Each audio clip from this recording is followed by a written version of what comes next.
राहुल जी, एक सवाल मुझे पूछना पड़ेगा जो हमारे यहाँ सब लोग, बहुत से युवा ये जानना चाहते हैं कि बहुत से लोग ये आप मुस्कुरा रहे हैं, कौन सा सवाल है ये? देखिए, इलेक्शन फॉर्म में एक कॉलम होता है मैट्रिमोनियल का, वो जानना चाहते हैं कि राहुल गांधी के मतलब आपको निजी ज़िंदगी के लिए कोई टाइम मिलता है, और वो जो मैट्रिमोनियल कॉलम है वो कब भरेगा? विचारधारा की लड़ाई है रियलिस्टिकली। दो विचारधाराएं हैं। हमारी सोच है कि ज़्यादा से ज़्यादा लोगों को शक्ति दी जाए। डिसेंट्रलाइजेशन की बात करते हैं हम, अधिकार की बात करते हैं। उनकी सोच है कि कंसंट्रेशन ऑफ पावर हो, एक व्यक्ति ज़्यादा से ज़्यादा पार ले जाए और हिंदुस्तान को इस प्रकार से चलाए। सोच एक हिंदुस्तानी को दूसरे हिंदुस्तानी को से लड़ाने की है। उस सोच से हिंदुस्तान का खतरा है, उसके खिलाफ मैं लड़ता हूं। 2004 में राहुल गांधी जी ने पॉलिटिक्स में प्रवेश किया। अब 10 साल बाद वो कांग्रेस के वाइस प्रेसिडेंट हैं और उन्होंने कांग्रेस के कैंपेन का कारभार संभाला है, ऐसे वक्त जो चुनौतियों से भरा है। आइए हम उससे पूछते हैं। राहुल जी, आप बहुत टूर कर रहे हैं, क्या फीडबैक मिल रहा है, क्या स्थिति है कांग्रेस पार्टी की? अच्छा कैंपेन है। अलग अलग प्रदेशों में अलग अलग सिचुएशन है, बट ओवरऑल काफ़ी ठीक चल रहा है। रिज़ल्ट अच्छा आना चाहिए।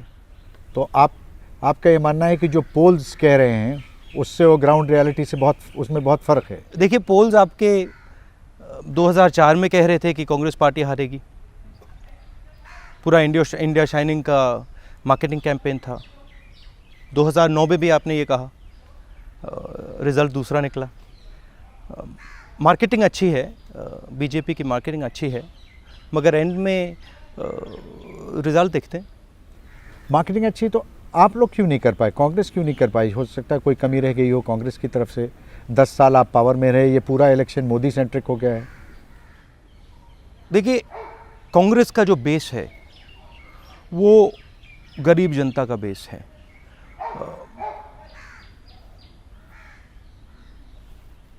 वो बेस, उनका जो बेस है एक प्रकार से कॉर्पोरेट्स का बेस है, तो उनकी मार्केटिंग एबिलिटीज़ हमारे से बेहतर हैं।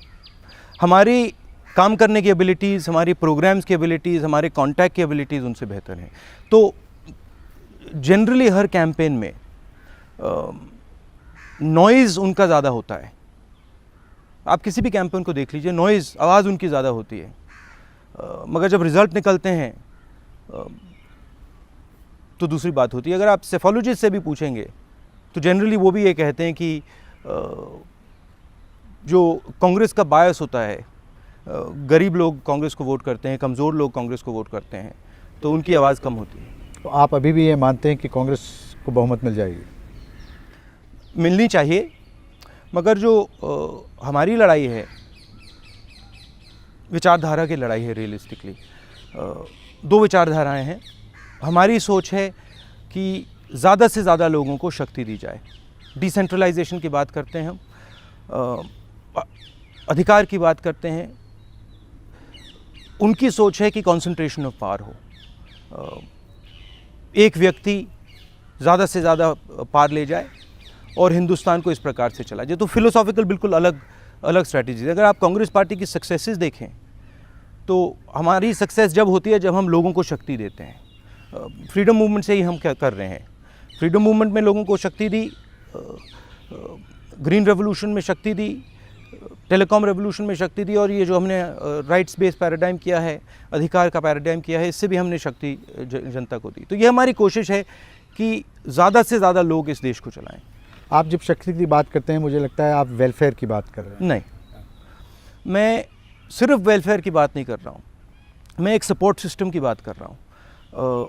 विकास होना चाहिए, प्रगति होनी चाहिए, सड़कें बननी चाहिए, स्कूल कॉलेजेस खुलने चाहिए, मगर जो गरीब होता है उसको एक मिनिमम फ़र्श की ज़रूरत होती है। अगर वो बिना फ़र्श के वो टेक ऑफ नहीं कर पाता है। गरीब व्यक्ति सड़क को नहीं खा सकता है। गरीब व्यक्ति को मिनिमम सपोर्ट बेस की ज़रूरत होती है। इसलिए हम अधिकार की बात करते हैं, इसलिए हम राइट टू फूड की बात करते हैं, इसलिए हम रोज़गार योजना की बात करते हैं, उसको एक प्लेटफॉर्म मिल जाए, उसके बाद वो टेक ऑफ करे।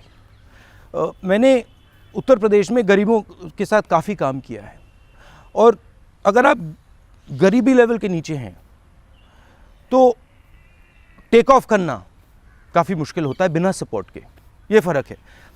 हम चाहते हैं कि बिज़नेस के बीच में और गरीब जनता के बीच में एक पार्टनरशिप हो, दोनों एक साथ काम करें और इस प्रकार से प्रगति हो। उनकी थिंकिंग है कि पूरा फोकस 3-4 इंडस्ट्रियलिस्ट पे हो और बाकी सब अपने आप ठीक हो जाएगा। गुजरात जब खड़ा हुआ था वो छोटे बिजनेसेस पे खड़ा हुआ था। अमूल का आप दूध पीते हैं, कोऑपरेटिव मूवमेंट पे खड़ा हुआ था, और उसकी वो स्ट्रेंथ है। आप गुजरात मॉडल की गुजरात को देखें, एक व्यक्ति के बिजनेस का टर्नओवर 3,000 करोड़ से 40,000 करोड़ पहुंच गया। आप अडानी की बात कर रहे हैं? नाम नहीं लेना चाहता हूं। वडोदरा जितनी ज़मीन उनको दी गई। आप जानते हैं कितने करोड़ रुपए के लिए? 300 करोड़ रुपए के लिए। 300 करोड़ रुपए के लिए वडोदरा जितनी बड़ी ज़मीन उनको दी गई। मुंबई की कोस्ट लाइन है, उतनी लंबी कोस्ट लाइन उनको दी गई। अब आप जाइए, टेक्सटाइल इंडस्ट्री खत्म हो गई है। जो हीरों को काटते हैं उनसे मैंने बात की है, वो मर रहे हैं, कुपोषण है, बच्चे भूखे हैं, किसान रो रहा है, सबसे ज़्यादा लेबर डिस्प्यूट्स हैं, मगर मार्केटिंग है, टीवी पे आ जाते हैं, बात हो जाती है। तो रियलिटी गुजरात मॉडल की ये है कि इंडस्ट्रियलिस्ट, 2-3 इंडस्ट्रियलिस्ट को फेवर करिए। गुजरात में तो बहुत सिंपल है, आप मुझे दूसरे इंडस्ट्रियलिस्ट का नाम बता दीजिए। राहुल जी, आप भी जानते होंगे ये बात कि आपकी सरकार के खिलाफ भी यही चार्जेस लगते हैं, क्रोनी कैपिटलिज्म के, करप्शन के। लोग ये कहते हैं कि बड़ी ये भ्रष्ट सरकार थी। तो इस चार्ज को आप कैसे आंसर करेंगे? देखिए, भ्रष्टाचार हिंदुस्तान में रियलिटी है, ठीक है। इसको अगर कॉम्बैट करना है तो बातचीत बंद करनी है और एक्शन लेना है। वडोदरा, अब वहाँ क्या हुआ? वहाँ हमारा एक युवा खड़ा हुआ, प्राइमरी जीता। जब वो प्राइमरी जीता तो ऑपोजिशन के जो मेन कैंडिडेट हैं, प्रधानमंत्री के कैंडिडेट, उन्होंने कहा मैं यहाँ से लड़ना चाहता हूँ। लड़के ने अपने आप कहा कि देखिए, ये प्रेस्टीजियस इशू है, प्रेस्टीजियस इलेक्शन है, अगर पार्टी चाहती है किसी और को लड़ाना, मैं अपनी जगह देना चाहता हूँ। आप एक अनोमली से पूरे आइडिया को मत मारिए। आइडिया बहुत बड़ा आइडिया है, और मेरी पार्टी के अंदर, कांग्रेस पार्टी के अंदर आग लगा दी है इस आइडिया ने। हमारे वर्कर्स चार्ज हो गए हैं, और अगर आप युवा कार्यकर्ता से बात करें, अगर आप महिला कांग्रेस के कार्यकर्ता से बात करें, पहली बार वो कह रहे हैं कि भाई मज़ा आया। और मैं ये जो मज़ा है हिंदुस्तान के हर व्यक्ति को देना चाहता हूँ कि आपको भी लगे कि जो आपका कैंडिडेट चुना जा रहा है इसमें आपका भी हाथ है। ये नहीं कि आप 5 साल में 20 सेकंड का वोट दें। मैं चाहता हूँ अगर वो कैंडिडेट काम ना करे, अगर आपका MP MLA राहुल गांधी काम ना करे, तो आप उसको कैंडिडेचर में मारो, पहले ही मारो। आज आपको चॉइस कौन सी दी जाती है? बीजेपी कहता है ये है आपकी चॉइस, ये है, और हम कहते हैं ये है। मैं आपको कहना चाहता हूं, यहां पहुंचने की आपको चॉइस देना चाहता हूं, और सिर्फ MP और MLA की नहीं, प्रधान की, कांग्रेस प्रेसिडेंट की, वाइस प्रेसिडेंट की, सब चॉइस। अब इस सब के लिए प्राइमरी होगी, कांग्रेस प्रेसिडेंट, वाइस? देखिए, प्राइमरी एक प्रोसेस है, आप आइडिया को और प्रोसेस को मत कंफ्यूज कीजिए। राहुल जी, ये सराहनीय कदम आपने उठाया, बट बहुत से लोग मानते हैं, जो आपके प्रशंसक हैं, आपके पार्टी के लोग हैं, वो भी ये मानते हैं कि ये बड़ा लॉन्ग टर्म है। अभी इमीडिएट चैलेंज 2014 में है, नरेंद्र मोदी को कैसे रोकें, उसके लिए क्या अब ये देखा गया है आपकी कैंपेन बड़ी एग्रेसिव हो गई है, पर्सनलाइज हो गई। आपको लग रहा है ये चेंज? पर्सनलाइज नहीं हुई है। देखिए, नरेंद्र मोदी जी एक व्यक्ति हैं, उनकी इश्यूज़ हैं, वो सब ठीक है, पर्सनल इश्यूज पे मुझे कोई इंटरेस्ट नहीं है, मगर वो एक सोच को रिप्रेजेंट करते हैं।